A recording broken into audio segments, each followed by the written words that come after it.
नमस्कार, ये आकाशवाणी पटना है। अब आप अभिषेक दास से प्रादेशिक समाचार सुनिए। पहले मुख्य समाचार।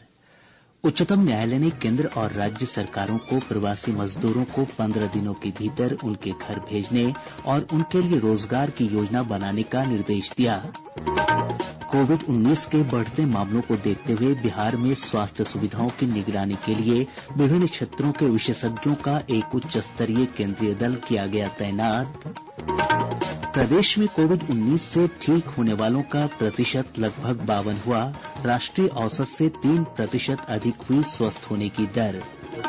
और मनरेगा के तहत वित्तीय वर्ष 2020-21 के लिए अब तक का सर्वाधिक 1 लाख करोड़ रुपए से अधिक का प्रावधान किया गया। अब समाचार विस्तार से। उच्चतम न्यायालय ने केंद्र और राज्य सरकारों को 15 दिन के अंदर सभी प्रवासी मजदूरों को उनके गृह राज्य भेजने का निर्देश दिया है। न्यायालय ने मजदूरों के पुनर्वास के लिए उनके कौशल का विवरण तैयार करने के बाद रोजगार उपलब्ध कराने की योजनाएं बनाने का भी निर्देश दिया। न्यायमूर्ति अशोक भूषण, संजय किशन कौल और M.R. शाह की पीठ ने केंद्र को यह निर्देश भी दिया कि मजदूरों को उनके गृह राज्य भेजने के लिए राज्यों की मांग के अनुरूप 24 घंटे के अंदर अतिरिक्त रेलगाड़ियां उपलब्ध कराई जाएं। अदालत ने आपदा प्रबंधन अधिनियम के तहत लॉकडाउन नियमों के उल्लंघन के मामले में मजदूरों पर दर्ज सभी मुकदमे वापस लेने पर विचार करने का भी निर्देश दिया है। पीठ ने अधिकारियों को निर्देश दिया कि ऐसे मजदूरों की पहचान और पंजीकरण की जाए जो अपने गृह राज्य जाना चाहते हैं। परिवहन की व्यवस्था सहित यह प्रक्रिया पूरी करने के लिए अधिकारियों को मंगलवार से 15 दिन का समय दिया गया। न्यायालय अब जुलाई में इस मामले की सुनवाई करेगा। केंद्र सरकार ने बिहार सहित कोरोना वायरस के अत्यधिक संक्रमण वाले 15 राज्यों और केंद्र शासित प्रदेशों में विभिन्न क्षेत्रों के विशेषज्ञों के उच्च स्तरीय केंद्रीय दल तैनात किए हैं। ये दल देश में कोविड-19 महामारी पर नियंत्रण के लिए राज्यों और केंद्र शासित प्रदेशों की सरकारों को तकनीकी सहायता उपलब्ध कराएंगे। प्रत्येक केंद्रीय दल में 3 सदस्य हैं, जिनमें सार्वजनिक स्वास्थ्य विशेषज्ञ, महामारी विशेषज्ञ और एक वरिष्ठ संयुक्त सचिव स्तर के नोडल अधिकारी शामिल हैं। ये दल महामारी पर नियंत्रण के उपायों, प्रभावी इलाज और जिलों तथा शहरों में क्लिनिकल प्रबंधन को लागू करने में राज्यों के स्वास्थ्य विभाग को सहायता उपलब्ध करा रहे हैं। बिहार में कोविड-19 से स्वस्थ होने वाले मरीजों का दर बढ़कर लगभग 52% हो गया है। यह राष्ट्रीय औसत से 3% से अधिक है। स्वास्थ्य विभाग से प्राप्त जानकारी के अनुसार अब तक 2770 मरीजों को उपचार के बाद अस्पतालों से छुट्टी दी जा चुकी है। सक्रिय मामलों की संख्या 2560 है। वहीं इस महामारी से अब तक 33 लोगों की मौत हुई है। इधर प्रदेश में आज कोविड-19 के 117 नये मामलों की पुष्टि के साथ ही संक्रमितों की संख्या बढ़कर 5364 हो गई है। आज सबसे अधिक नवादा से 16 मामले सामने आए हैं। मधेपुरा से 15, भागलपुर से 14, कैमूर से 11, सहरसा और बेगूसराय से 8 और नालंदा से 6 मरीज पॉजिटिव पाए गए। दरभंगा और सारण से 5, बक्सर, जहानाबाद, सुपौल और वैशाली से 4, औरंगाबाद तथा मुंगेर से 3 और शेखपुरा से 2 मामले की पुष्टि हुई है। इसके अलावा कटिहार, खगड़िया, लखीसराय, पटना और समस्तीपुर से 1 मामले पॉजिटिव पाए गए हैं।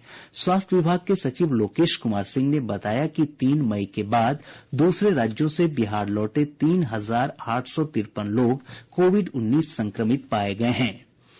देश में अब तक कोविड-19 से 1,29,215 लोग स्वस्थ हो चुके हैं। ठीक होने वाले रोगियों की दर 48.46% हो गई है। पिछले 24 घंटे में 4,785 रोगी ठीक हुए हैं। स्वास्थ्य मंत्रालय के अनुसार पिछले 24 घंटों के दौरान 9,987 लोग संक्रमित हुए। इसके साथ ही संक्रमित लोगों की संख्या 2,66,598 हो गई है। यह किसी एक दिन में अब तक सबसे अधिक वृद्धि है। पिछले 24 घंटे के दौरान 266 लोगों की मृत्यु के साथ ही मृतकों की संख्या 7,466 हो गई। देश में अब मृत्यु दर 2.80% हो गई है। नई दिल्ली स्थित अखिल भारतीय आयुर्विज्ञान संस्थान एम्स के डॉक्टर राकेश गर्ग ने कहा कि कोविड-19 के संक्रमण का प्रसार एक ऐसे व्यक्ति से होता है जिसने यात्रा की हो और साथ ही वह संक्रमित व्यक्ति के संपर्क में आया हो। सबसे ज्यादा मायने वाली चीज ये रखती है कि हम कोविड-19 की सस्पिशन उस पर ज्यादा डिपेंड करेंगे अगर उसकी कुछ ऐसी जगह से ट्रेवल की हिस्ट्री है जहां पर पॉजिटिव केसेस थे, एंडेमिक एरिया था, या फिर उनका ऐसे कांटेक्ट हुआ है किसी पेशेंट से जो ऑलरेडी पॉजिटिव था, ये सस्पेक्ट था, या फिर ऐसे पेशेंट की जो देखभाल कर रहा है जो कि पॉजिटिव है, ये सस्पेक्ट है। तो अगर ये हिस्ट्री पॉजिटिव है और साथ में सिम्टम्स भी हैं तो उसमें चांसेस कोविड-19 के होने के रहते हैं। फिल्म अभिनेता संजय मिश्र ने कोविड-19 से बचने के लिए सुरक्षित दूरी का पालन करने की अपील की है। कोरोना वायरस की ऐसी कोई दवा हम तक नहीं पहुंची, सिर्फ सोशल डिस्टेंस ही कोरोना वायरस से लड़ने का एक तरीका है और यही इसकी दवा भी। इसलिए मैं आपसे निवेदन करता हूं कि आप जहां रहें अपने घरों में रहें, साफ सफाई का ध्यान रखें और कोरोना वायरस के इस परिस्थिति से लड़ने में अपनी सरकार की, देश की शांतिपूर्वक मदद कीजिए। महात्मा गांधी राष्ट्रीय ग्रामीण रोजगार गारंटी योजना मनरेगा के तहत वित्तीय वर्ष 2020-21 के लिए 1 लाख करोड़ रुपए से अधिक का प्रावधान किया गया है। इस कार्यक्रम के तहत पहली बार इतनी बड़ी राशि का प्रावधान किया गया है। इसमें से 31,493 करोड़ रुपए की राशि पहले ही जारी की जा चुकी है, जो कि वर्तमान वित्तीय वर्ष के बजट में इस मद के लिए अनुमान के 50% से अधिक है।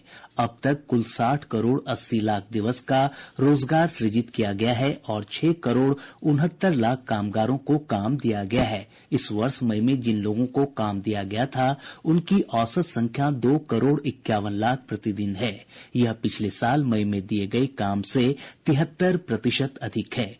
केंद्रीय ग्रामीण विकास मंत्री नरेंद्र सिंह तोमर ने बताया कि मनरेगा का बजट बढ़ाया गया है।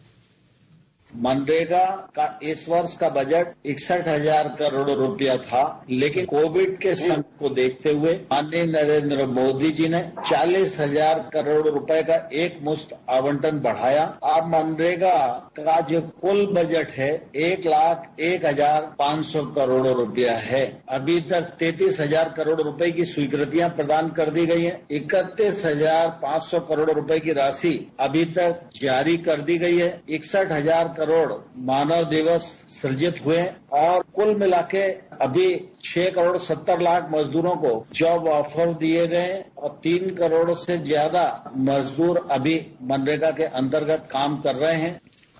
मानव संसाधन विकास मंत्री रमेश पोखरियाल निशंक ने आज कहा कि वर्तमान परिस्थितियों के मद्देनजर माता पिता तथा शिक्षकों से अनुरोध प्राप्त होने के बाद सरकार आने वाले शैक्षणिक सत्र के लिए पाठ्यक्रम और निर्देशात्मक घंटों में कमी करने के विकल्प पर विचार कर रही है। श्री निशंक ने एक ट्वीट में सभी शिक्षकों और शिक्षाविदों से मानव संसाधन विकास मंत्रालय या उनके ट्विटर और फेसबुक पर #syllabus4student 2020 पर इस मामले में अपनी बात साझा करने की अपील की है, जिससे वे निर्णय लेते समय उन बातों का ध्यान रख सकें।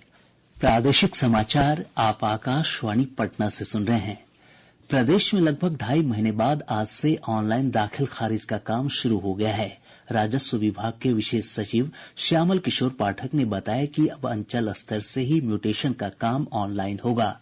सभी अंचलाधिकारियों को इस संबंध में काम शुरू करने और लंबित मामलों को जल्द निपटाने के निर्देश दिए गए हैं। श्री पाठक ने कहा कि ऑनलाइन दाखिल खारिज से संबंधित काम के लिए दस्तावेजों की अपलोडिंग का काम भी शुरू कर दिया गया है। प्रदेश में आज से चिड़ियाघर और पार्क खुल गए हैं। पर्यावरण, वन और जलवायु परिवर्तन विभाग के प्रधान सचिव दीपक कुमार सिंह ने बताया कि पार्क में प्रवेश से पूर्व लोगों की थर्मल स्क्रीनिंग होगी। लोगों के लिए मास्क पहनना अनिवार्य होगा। जिन लोगों में कोरोना के लक्षण नहीं होंगे उन्हें ही प्रवेश की अनुमति होगी। विभाग ने लोगों को सैनिटाइजर और पानी की बोतल भी रखने की सलाह दी है। कृषि मंत्री प्रेम कुमार ने कहा है कि प्रदेश में खरीफ मौसम के मद्देनजर किसानों के लिए पर्याप्त मात्रा में बीज, खाद और कीटनाशक की उपलब्धता है। आज वीडियो कॉन्फ्रेंसिंग के जरिए खरीफ कर्मशाला को संबोधित करते हुए श्री कुमार ने कहा कि लॉकडाउन के बावजूद किसानों को किसी प्रकार की असुविधा नहीं होने दी जाएगी। उन्होंने कहा कि इस बार बिहार राज्य बीज निगम के द्वारा बीज की होम डिलीवरी की व्यवस्था की गई है।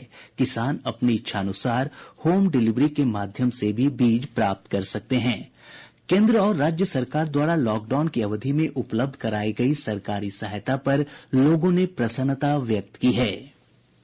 हमारा नाम है मदन मंडल, जिला समस्तीपुर, गांव बास्तेपुर। मनरेगा तरफ से काम कर रहे हैं, है ना। हमको गैस मिला है, जनधन वाला पैसा मिला है, उसमें अनाज भी वितरण हुआ है, वो भी मिल गया है। मोदी जी के धन्यवाद। मैं रामनाथ पांडे, ग्राम बिंजी, जिला कटिहार का एक किसान हूँ। मुझे किसान सम्मान निधि योजना के तहत केंद्र सरकार के द्वारा मेरे खाते में राशि दिया गया है। मैं बहुत खुश हूँ। मेरा नाम बिट्टू कुमार है। मैं जहांगीरपुर बंजरिया का रहने वाला हूँ। मुझे राशन मिला है और पैसा 1000 रुपये मिला है, इसलिए मैं प्रधानमंत्री और मुख्यमंत्री को तहे दिल से धन्यवाद करता हूँ।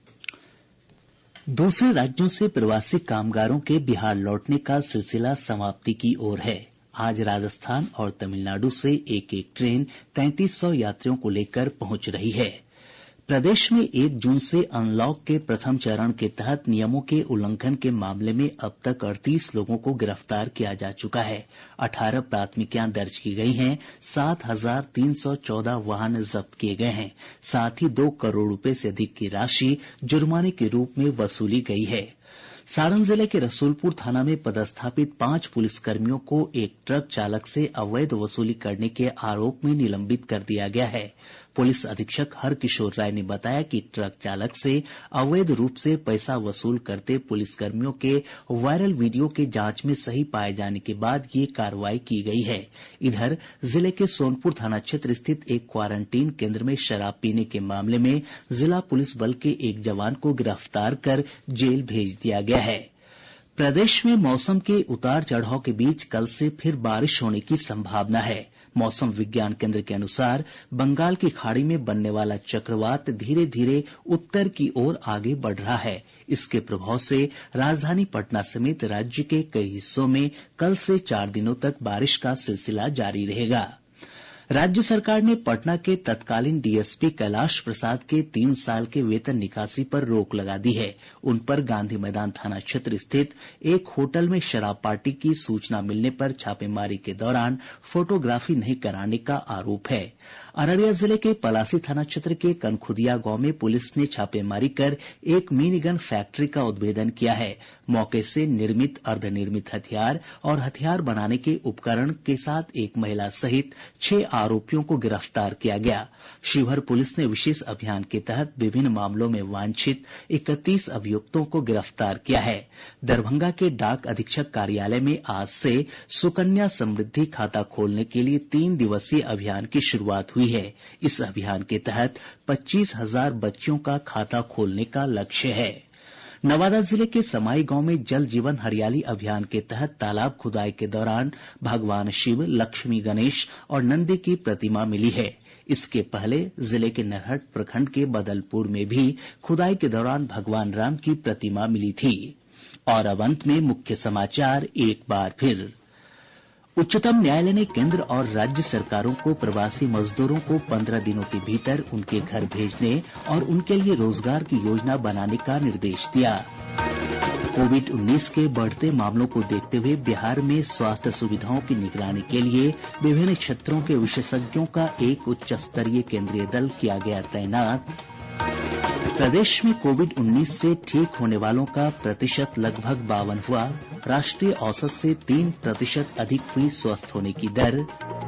और मनरेगा के तहत वित्तीय वर्ष 2020-21 के लिए अब तक का सर्वाधिक 1 लाख करोड़ रुपए से अधिक का प्रावधान किया गया। इसके साथ ही आकाशवाणी पटना से प्रसारित प्रादेशिक समाचार का ये अंक समाप्त हुआ। घर में रहिए, सुरक्षित रहिए और सुनते रहिए आकाशवाणी।